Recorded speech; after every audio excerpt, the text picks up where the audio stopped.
Welcome to another episode of the Javelina Coaches Show, and we appreciate you stopping by this afternoon, and we're pleased to have another lineup of guests that begins with our head softball coach, Craig Nicholson. Coach, good to have you. Thanks for stopping by. Absolutely. Thanks for having me. You guys just enjoyed a rare weekend with no softball in the lead up to what's going to become a pretty critical weekend in your season with both Tyler and Commerce coming in here. Was it important? What were the things you wanted your team to do? How important was it to have a weekend like this where your team gets a chance to rest up a little bit and try and get a little healthier? Well, obviously getting healthy and just having a few days to just step away. And, some of them went and spent Easter with their families and, different things like that. But I think it's important. We're kind of at the halfway point of the season to just get a little break, get away a little bit, kind of recharge. And we've had a couple pretty good days of practice. And, I think everybody's excited to get back on the field on Monday. How would you assess where your team is right now compared to where you'd like them to be at the halfway point in the season? I think there's areas. I think offensively we're doing a really good job, and that lineup is kind of coming into form, and we're getting comfortable with who's hitting in front of us and who's hitting behind us and those kind of things. So I think that on the offensive side, I feel like we're in a really good spot right now. Obviously, we're going to face really good pitching this weekend, so it'll be a challenge. But the pitching staff's kind of been up and down and fought through some injuries and had some outstanding performances. Had some days where they struggled as a group, but. I think we're in pretty good shape there. The biggest thing is we got to be defensively. We got to be a little bit more consistent, and we got to be able to make plays with game on the line. And that's an area where we got to continue to improve and continue to get better. How do you make sure you talk about situations where the game is on the line? How do you make sure that your team keeps improving, that they are prepared for those situations in the future as the season goes on? Well, I think the big thing for us is we just got to stay calm in those situations. Like, we're going to play in a lot of close games, even though our offense is doing a really good job. I mean, the level of competition in this conference, especially with playing 80% of your games this year in conference, you're going to get tested every day, and you're going to play some games that are close late, and who makes a winning play and who doesn't. So I think the biggest thing is just kind of maintaining your composure in those tight spots and continuing to grow through that process. And especially with the postseason, had you go back to the postseason 2 years ago and think about how many close games you guys were in from the conference tournament through regionals into the College World Series. I'm sure you want to make sure that your team has the kind of, I guess you'd say, the intestinal fortitude to be ready for those situations, especially when it's win or go home in about a month. Absolutely, and we tend to be pretty comfortable in that environment. We've just lately made a few mistakes that, the thing is that we have to realize, and we have to understand is you get in those late inning situations, and sometimes it's who gets the big hit, but a lot of times it's who makes the big mistake. And we just got to be able to stay clean late in games, whether it's offensively or defensively, and continue to execute as we've played great early in games. We just got to make sure that we continue and keep that mentality, late in games. Your lineup's been pretty much the same throughout the season. You can pretty much pencil it in as Kelly, Cervantes, Rodriguez in the outfield, Chernovsky, Gonzalez, Geisy, Labus on the infield with Onfrey behind the plate. But you've tried a number of different players in the DP spot throughout this season. What are you looking for in one of your players to kind of grab that job and not let go? Somebody to just be consistent offensively, and and I understand from a coaching standpoint, pinch hitting and being the DP are probably the hardest things to do, in this sport. If you're a center fielder or a second baseman or whatever the case might be, you have a bad at bat, you go play defense. You're somebody that pinch hits or only plays offense. You have a bad at bat, you tend to sit around and think about it for the next 25 minutes till you get another one. So I think there's some challenges that just innately go with that position. But the biggest thing we're looking for is just somebody to just be consistent, have a bunch of quality at bats, and and who's that going to be? And sometimes we use that position a little bit sometimes to just try to match up with different pitchers. So it's a spot where it's going to turn over a little bit anyway. But who's going to just stay consistent in that role is going to be a big piece of who ends up being in that role as we get into, conference tournament and postseason. We're taping this on a Wednesday. Yesterday, Claire Chernosky was named LSC Hitter of the Week for the second time in her career. She has, I think, 12 hits in her last 19 at-bats. She's hitting .370 right now. When we talked last year, she started off last year really hot.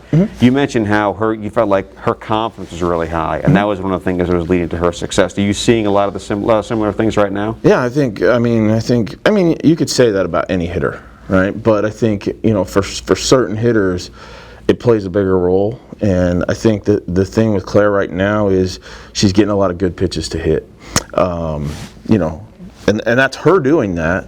But she's getting herself into good counts, and then she's being able to cash in those good counts. Really swinging at strikes, not chasing. And Claire's a little bit streaky, but when she is hot, she's really, really good, and she's been in a good spot here for the last probably 3 weeks where she's really been swinging the bat well, and I think the confidence that goes with that helps you kind of continue that good run. There are a lot of challenges your team's going to face this weekend. Tyler's ranked 5th in the country. They'll be here on Friday. Commerce is 4th. You'll play them twice on Sunday. And these are two well-rounded teams. What are the challenges your team needs to be prepared for? How does your team have a successful weekend? Well, first of all, I think, you come to Kingsville at this point in this program to play in these games. So, I think, we'll be ready, and we're excited for the challenge, and I think that's, first and foremost. But the big challenge to me with these two is their pitching staffs are very different, and even the way that they play offense is very different. So having 48 hours, not even 48 hours in between is definitely a part of the challenge, and to me that's part of why both of them have been very successful this year. Obviously they're good teams, and you don't take anything away from that. They're both very well coached. They're both very good teams, but they're very different as well. Their pitching staffs are different, their offenses are different.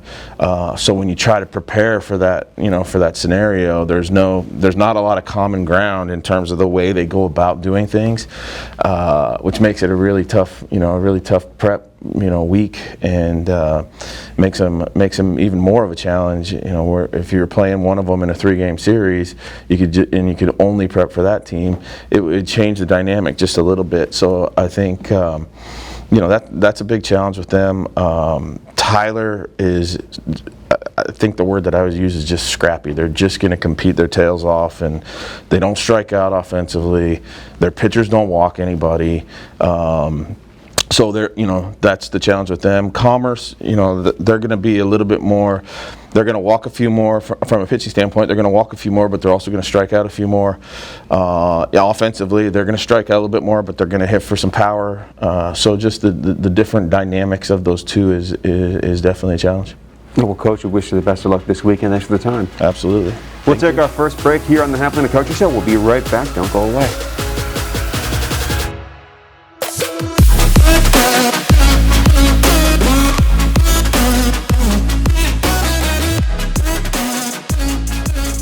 Welcome back to the Javelina Coaches Show, and we're joined by our second guest, and that's our head women's golf coach, Stefanie Maynard. Appreciate you taking some time out today, Coach. Right, thanks for having me.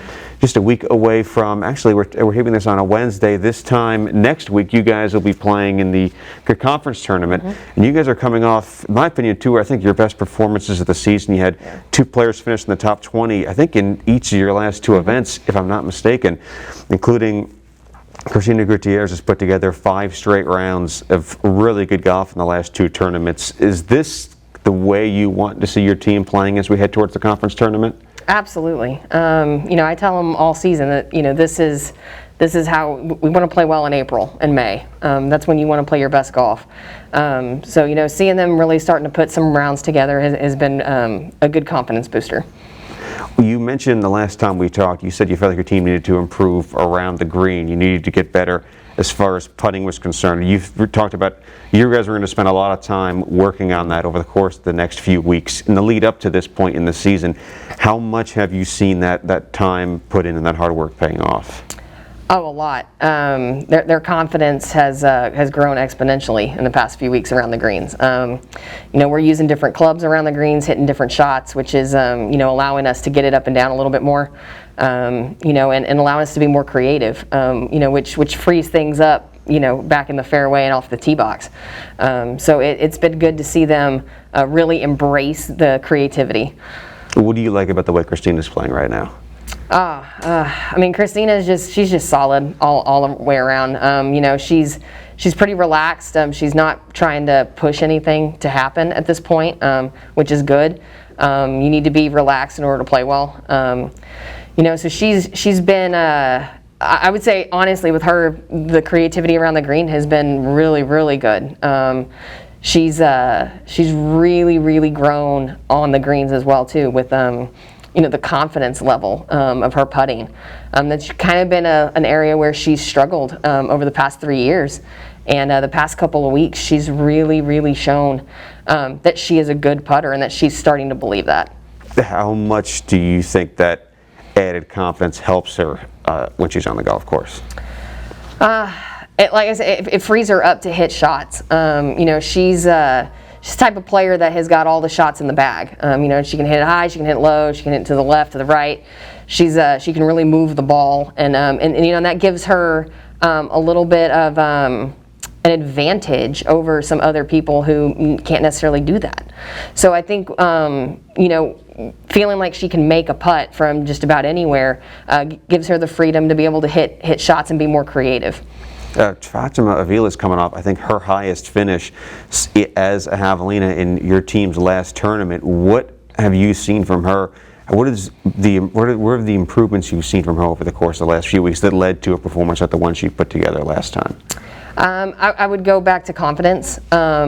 She's really starting to believe that she is a good player. She really struggled with some doubts at the beginning of the semester, and the past couple of tournaments she's really started to hit some really, really solid shots, and and really make some good decisions. I think that's another big part for her, is she's making really smart decisions on the golf course and really showing that she's maturing. And we're not making the same mistakes that we made last year, which is good. And she's we kind of joke about this, but that she can two putt from anywhere. That's kind of been the thing. She struggled with some three putts early in the semester, and and we have definitely, the lag putting has been way, way better in the past couple tournaments. Now, you mentioned, I think the last time we talked about how you look at the careers that they have had here, and so many of the young players, they're in a situation where it's almost like they're a season behind as far as experience because of the fact they didn't have a real spring season last year. How much of the things you're seeing from her are just things that come from experience, where now she's into a position where she's kind of playing a normal number of tournaments that she would have seen, even if it is kind of a year behind as far as experience is concerned? There's no substitution for experience, especially when it comes to golf. Being in those pressure situations and being in that competition, there is no substitution for that. Now that she's seeing some reps, she's seeing some good things happen and some good numbers. She's really figuring out how to play a full round.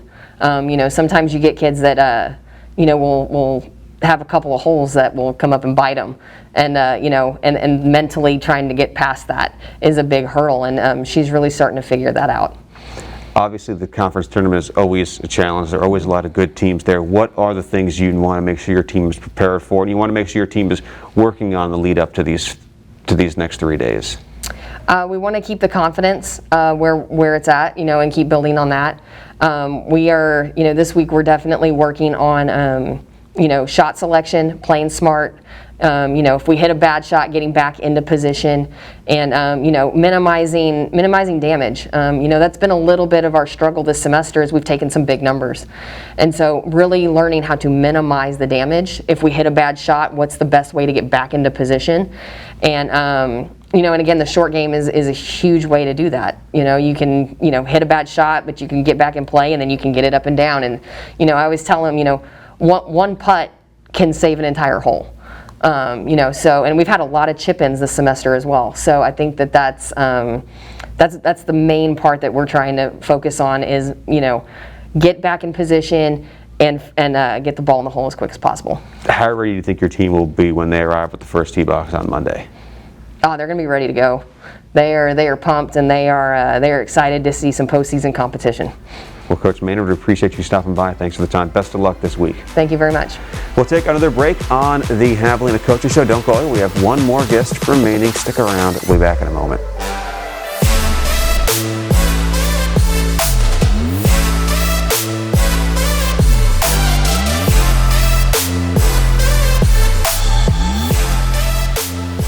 Back on the Javelina Coaches Show, we're joined by our next guest. That's the head men's basketball coach here in Kingsville, Johnny Estelle. Coach Estelle, appreciate you stopping by today. Thank you for having me. Been about a month since the last time we saw you guys on the court. It was a really tough and, in some ways, I think, kind of unfair ending to your season. But when you look back at the things you guys accomplished, you guys put together a season in which you had the highest win percentage ever in program history. You had an 11-game win streak that matched the longest this program's ever had. You had a player like Craig Nicholson become the first Temuco player ever to make first-team all-conference and all-defensive play. How do you assess and what are the things you take away from what you guys put together this past season? Success. I think even beyond all those accolades, which greatly appreciated, the hard work that went into that, and everybody that, really made it happen, from administrative, from Dr. Hussey to Steve Roach to, Ruben Cantu, Shane Creel, everybody, that made it happen this season. It's a blessing. But even if we didn't win a championship, which we was able to do, this year was a success because of the people that was a part of the program. These kids were resilient, committed. They never wavered. They never complained. So, the blessing was, we did have a great year. It did end, not the way we thought it was going to end. And but at the end of the day, I couldn't be no more proud of these young men. What was your message to your team at the end of the season? Well, I mean, when you're waiting on the NCAA bid, it's still kind of in lingo. A little perplexed a little bit, to be honest with you, and disappointed with where we was ranked in that last poll. Shocked, really, in a lot of ways. I thought we had did enough work, and never had told the team that I thought we was in the tournament. Quite naturally, you've been around me long enough to know that, we're gonna basically, play like there is no tomorrow. But really was hurt, hurt for them because, I knew how hard they had worked and how committed they were, and really thought that they, deserved to be in the tournament. So, I mean, never had that happen before in my career, to be honest with you. So it was kind of uncharted land. Yeah, I don't think you could find a person on this campus who wasn't surprised and disappointed, and use the word you used, perplexed at the way that all unfolded. Mm-hmm. How did you try and help your team deal with that disappointment? Well, I mean, you have to say, quite naturally, you've been around our program. We're going to say things like that we believe in, that it wasn't in God's plan, which it wasn't, It didn't make it easier. I mean, when you're number 10 in the nation, 2 weeks prior, you lose a game by 1 point, and you go to 14, and you're the highest ranked team that don't make the national tournament. I mean, put yourself in their shoes a little bit. I mean, how do you rationalize that? Mm-hmm. I mean, I've gotten so many calls from alumnus, people that work here, parents. I don't have any grounds to really explain it. I know I'm not answering your question, but we tried to find a way. And to be honest with you, it took myself quite a bit. It didn't happen overnight. It wasn't, I hang on to things really dear and close. I'm a passionate person. I'm a committed person, as you know. And these kids are a reflection of me. So they felt as hurt as I did. So am I over it? Probably not. I'm better today. Yes, I've turned the page. But man, it just was a life lesson. It's more of an unfinished business situation. Last year, the COVID situation, everybody's season was over with. So But the way ours ended this year made it more personal, to be honest with you. How much do you think that the way this season ended, both on the court and off it, is going to be an extra motivating factor for you guys when we're back here for the fall of 2021 and all of a sudden the new season is on the horizon? Well, I mean, to give it, with the one-time transfer rules that are out there, I'm pretty much you're familiar with that. They kind of give you an idea. I mean, knock on wood, till today, we haven't had any kid want to leave. There's several programs in the conference that are losing key players, but our guys are committed on next year, to my knowledge, but for that working hard right now in the weight room and off season. And all I can see in their body language and in the way that they're voicing, their focus, so to speak, and their goals for next year is they want to, get to the tournament and win it. And I haven't seen anything, I didn't see anything this year that would disprove that. And I certainly have love what I see in the all season. That's far moving forward. How much did that commitment and the closeness, the bond that your team has with each other? You always talk about how you run a program where you have a group of guys that are close together. You're not afraid to say that you love each other. I've heard you say more than once. How much did those things contribute to the season you guys put together last year? Well, I think it's everything. I think it's the bond, it's the relationship, and when you I don't care what people say. It may be viewed differently, but when you tell a person you love them, it takes time to get to that. There's got to be some a lot of work, like some good times, bad times. But at the end of the day, to say you love somebody, that has to mean something. That doesn't go away in the Javelina men's basketball program. That doesn't go away. So when one hurt, we all hurt. And but when I looked in those guys' eyes, and I've looked in their eyes since then, I see that bond that I'm glad you brought it up here in this interview is, man, it's gotten even stronger. I'm not having to tell the leaders to be more vocal. They're stepping up already, and it's hard for them because sometimes personalities are like Creighton and Will. They're not as vocal as probably I would like them to be at times in terms of being lead. They're great leaders by example, and they're great leaders in other ways. But man, they've been more vocal. They've been almost running the workouts. So that tells me in itself, that, man, everybody's willing to get out their comfort zone even more than they were before because, they got a big goal in mind. And I really anticipate good things next year. This is a breakout season for those two guys you mentioned. They weren't the only ones, but certainly a breakout year for Creighton Avery, who was first-team All-Conference, like we mentioned, for Will Shayer, who became, in my opinion, one of the best rim protectors and defensive forwards in the conference, along with being a player who led your team in rebounds, who put up double figures in points per game this season. How do you make sure, or how much confidence do you have, I should say, that those guys will come back even better and are going to continue to improve?